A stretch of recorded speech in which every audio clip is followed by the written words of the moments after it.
Thank you, Ms. Dixon, for allowing me to come into your class last week and observe your lesson. I really liked how engaged your students were, even though I didn't know half of the questions that you were asking. The things that you asked me to look for, you did say student engagement and teacher wait time. So actually, before I get to that, you mentioned that students get to keep up or have to keep up with their own data. How do you do that? So they have a spreadsheet. I generated a spreadsheet. They made a copy, so they would have their own individual grades. They can't see everybody's, just theirs.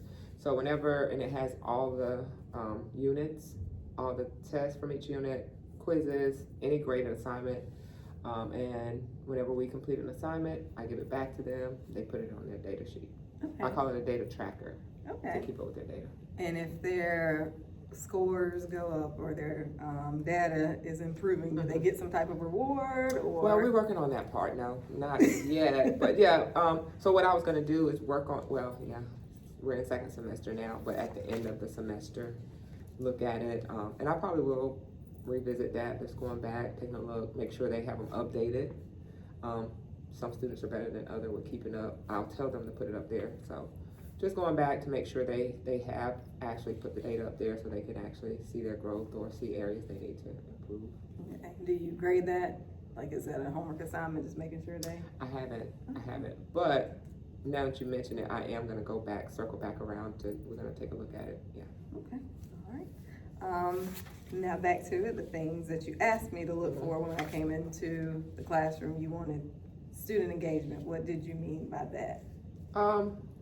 Just making sure that they are paying attention to the lesson, the instruction. If there's activity where they're working with their partner, make sure they're on task when they're collaborating with their teams or other classmates, to just make sure everybody's engaged. Not talking about the basketball game from yesterday, but engaged in learning. Yes, okay. So yeah, when I was observing, I did notice there were a couple of students that were off task, but you were really good about, all right, we're up here. So you were really good about getting back on track. So the other thing you asked me to look for was teacher wait time. Tell me about that. Well, it's basically when I've taught them something. Okay. For example, if I say x is equal to 6, and then, you know, I may ask another question. So what is x equal to? I'm waiting for a response. So, and a lot of times I may get a little impatient.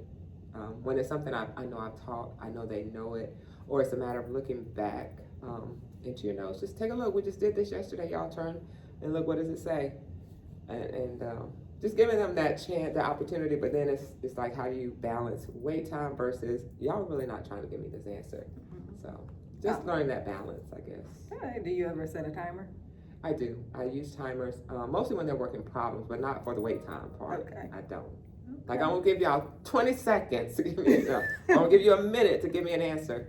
I don't know. Do you think that would be a good idea? Well, you said it was something that you've already taught them and they should know. No, yeah. So yeah, that probably is. But if it was something new, I'd give them a little bit more time. Well, yeah, definitely. Yeah. But you know, math is not my strength, so I'm like, can I get like 5 minutes on that? Okay, so do you want to? We can practice. Let's practice wait time. You know, since social studies is my specialty, why don't we practice you giving me wait time to answer a question? When was World War One? Ooh. So you thought I was gonna ask you a math I question? did. I thought you were gonna ask me a math question. Let's see. 1940 something or another. I should know that, but I teach ancient history. Oh, okay. All right, here's one I know the answer to. Ooh. When did Columbus sail the ocean? In 1492. Something like that. I know it rhymes. 1492. I thought it was 1892. That's too late. No, that's late. Okay, so 1492, Yes. Columbus sailed the ocean blue. There you go. There you go. So yeah, you got the wait time thing down. And like I said, even when I was observing, you did take, like when you were doing the questions and stuff, you go, all right, guys, you know, I talked about this, you know, the other day. We learned this already. Come on.